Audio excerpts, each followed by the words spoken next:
right? Welcome back to Transparent Tuesday, where I answer all of your personal questions in all honesty, okay? You guys sent me a lot of great questions, so I'm just gonna go ahead and jump right into them, all right? Tonight's your night.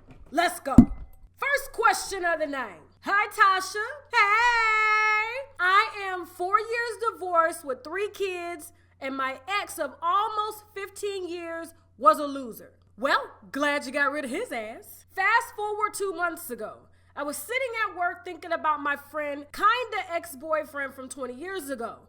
We were both in our 20s and wild. So I left Miami and moved to Atlanta and got married and had kids. I digress. I Googled him and then followed the trail. I did my FBI CIA shit, and by the end of the day, we were reconnected. Damn, girl, you need to come work for me and I'll be able to put out more videos. Shit. All this damn research I'm doing.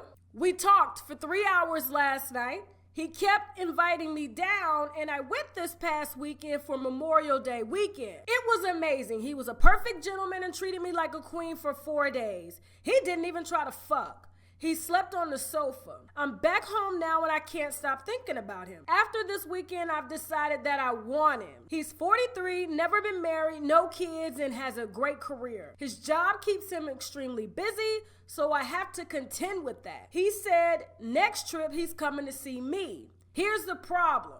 All right, here we go. I have control issues and I gotta learn how to let a man be a man.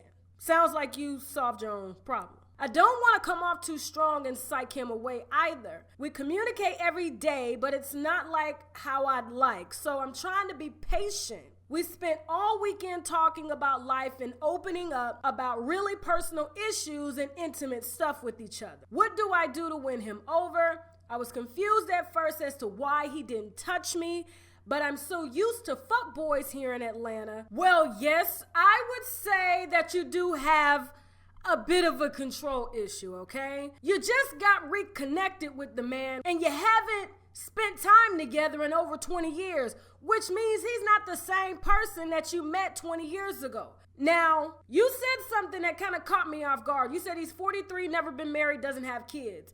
You are around the same age. You've been married for 15 years and you have kids.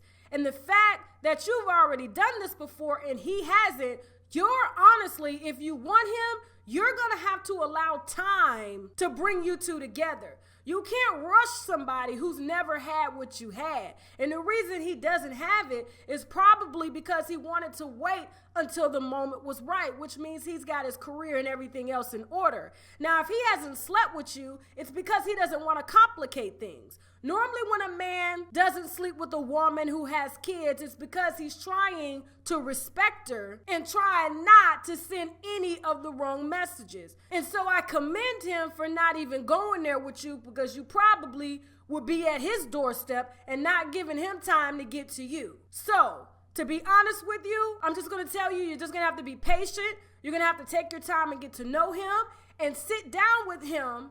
And you guys are going to have a conversation about your life and his life, because merging 2 lives together, yours comes with a little bit of baggage, not bad baggage, okay? You just got some kids and some things that you done been through. And him, this is kind of like a fresh start for him. So you got to sit down and ask him if he's willing to take all of you plus what you have and not make you feel guilty about it throughout the relationship. You guys are going to have to discuss kids. Does he mind being a stepfather?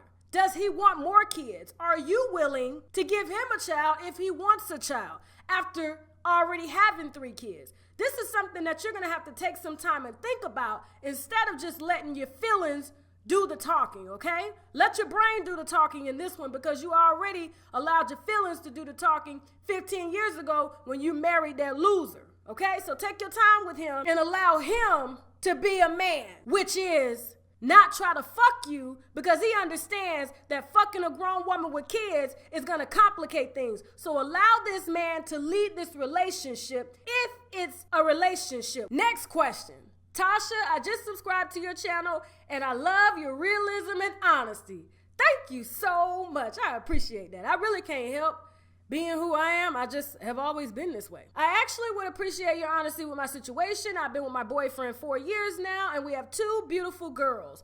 I would love to marry him one day. He's like my best friend. The only thing is, he never wants to spend time with me, and we both work. But I'm always trying to plan date nights or family stuff, but he'd rather hang out with his friends. What should I do? I love him, but I feel lonely. Well, I'm gonna be honest with you. Being that you guys already have kids and you're working and everything, you're playing the married life. And so this is honestly what it's gonna be like if you get married. So are you sure that you would like to marry him? But here's the thing. I personally believe in sitting down with the one that I love and having some tough ass conversations. Whenever and I'm talking about me personally, I start to feel lonely. Everybody goes through it in relationships. It's called ups and downs. There are times when you're really close and you're active, and there are times where you're apart. And normally when you're apart like that, you should be taking that time to spend time with yourself. But if you're starting to feel lonely, meaning that this man is not even taking the time to spend time with you and the kids, you're going to have to sit down with him, and you're going to have a serious conversation with him and ask him, why is it that he doesn't want to spend time? Leave your emotions out and just have a real, logical conversation. What is it going to take for you to spend time with me? And then once he answers those questions, you're going to have to reach deep in yourself and figure out if you're going to be able to meet those needs that he's lacking from you. And that's why he would rather go out and hang with his friends. Because what I don't want to happen is another man start to show interest in you, and even though you're not married, that's an easy way for you to get out. But that's also an easy way for you to complicate things, because you probably would end up in another man's bed unintentionally because you were lacking something at home. And if you are starting to feel attracted to somebody else, you need to have that conversation with him too, and let him know why you're starting to feel attracted to somebody else.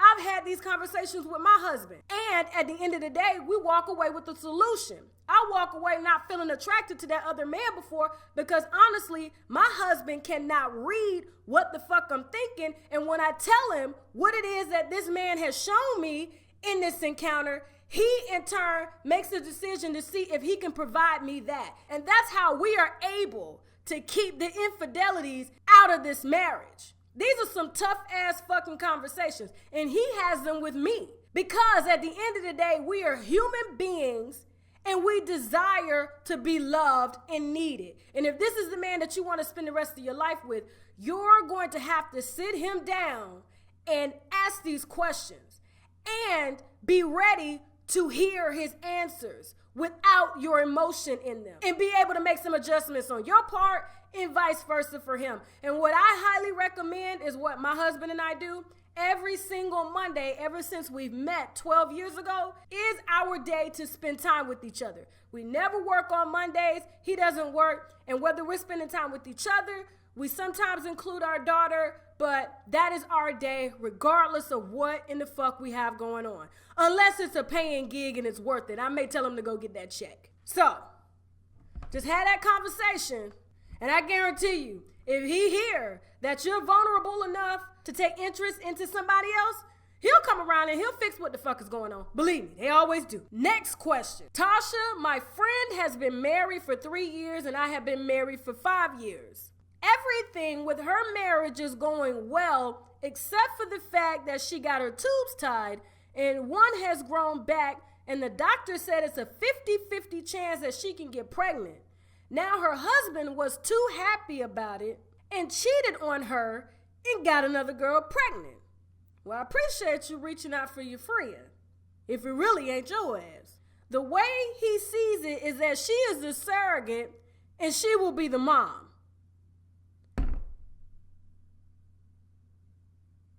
Give me a second. What the fuck is that?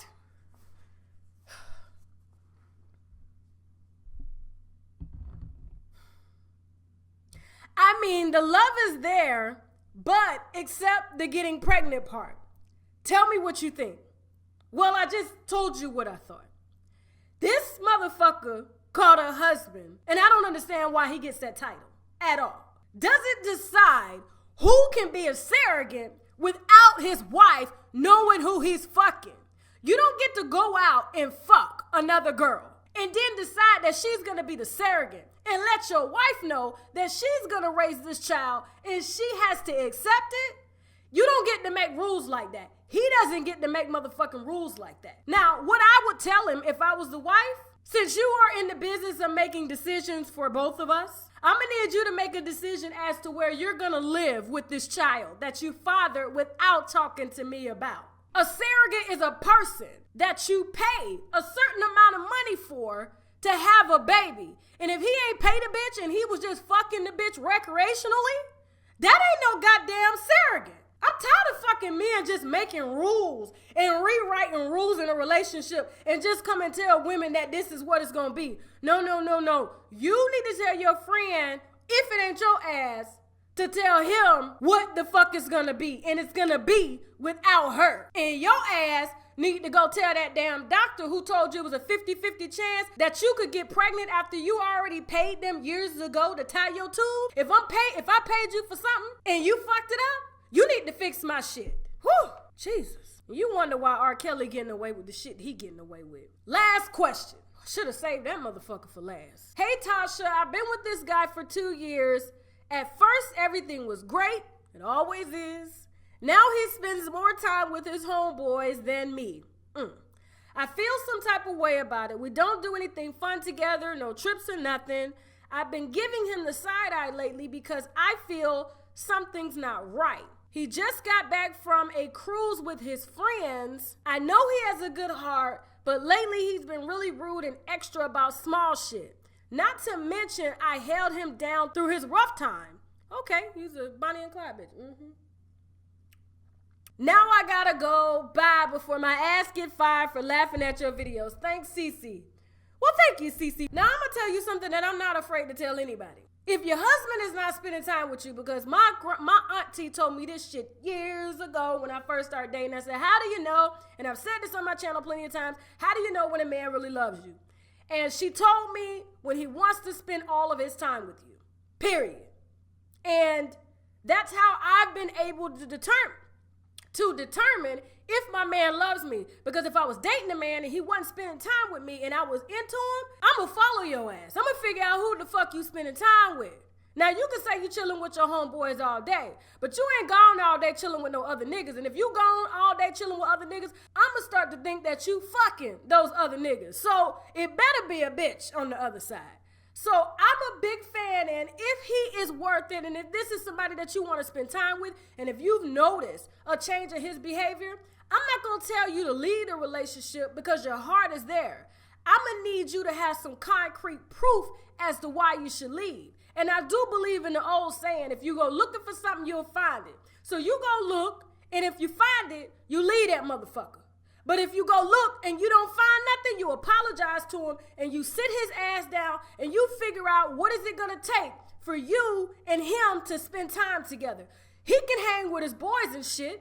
Hell, he can even hang with his boys and his boys can bring their girls and y'all all fucking hang together. Do couples trips and shit so that you aren't left giving him the side eye thinking that he's fucking another bitch. And I pray that he isn't. But you're going to need to find out because I hate for a bitch to show up at your door, or I hate for something to show up in your blood that you can't fucking get rid of, or your vagina or pelvic area. Now I gotta go. Now before I go, tonight I just finished my favorite Chardonnay. I normally don't even finish a bottle of wine. I'll probably get like halfway through and then I'll throw it away and shit. But this wine was so fucking good. I made sure that I drank every damn ounce. Matter of fact, let me get that little bit out of here. Yeah, now it's done. Okay. This is the Belle Chardonnay, okay? It's 100% Chardonnay. I paid $5 for this fantastic Chardonnay that was grown in France, okay? And it is 100% Chardonnay. I actually prefer wines that are grown outside of the United States because they typically don't mix the wines with anything else but the chemicals that they use to process the wines, okay? This wine to me tastes like I'm eating a honeycomb right off of the comb. If you've ever had raw honey before, you know that raw honey isn't all that sweet, and so it does have a lightly kind of sweetened taste to it when you melt it down. And so this is what this wine tastes like. It's medium bodied. I forgot to mention in my other videos, it's kind of got a butter flavor to it as well. You're gonna notice when you drink Chardonnays, Chardonnays are known to either be buttery or oaky, okay? And this one's more on the butter side. and it's medium body. You can tell. Look at this nice, pretty golden texture and flavor there. And it's a really great wine. And like I said, I paid $5 for it. I'll leave the link below so that you can pick it up and drink it with me, okay? Thank you all so much for watching. If you like the video, subscribe. You can also find me on Facebook, Instagram, and Twitter at UNWINEWITHTASHAK and Snapchat. And if you have any questions for me during Transparent Tuesday, you can email me at unwinewithtashak@gmail.com. And if you didn't like the video, you can still subscribe anyway, just so you can cuss my ass out. Not that I'm going to give a damn. Anyway, now I got to go. Bye.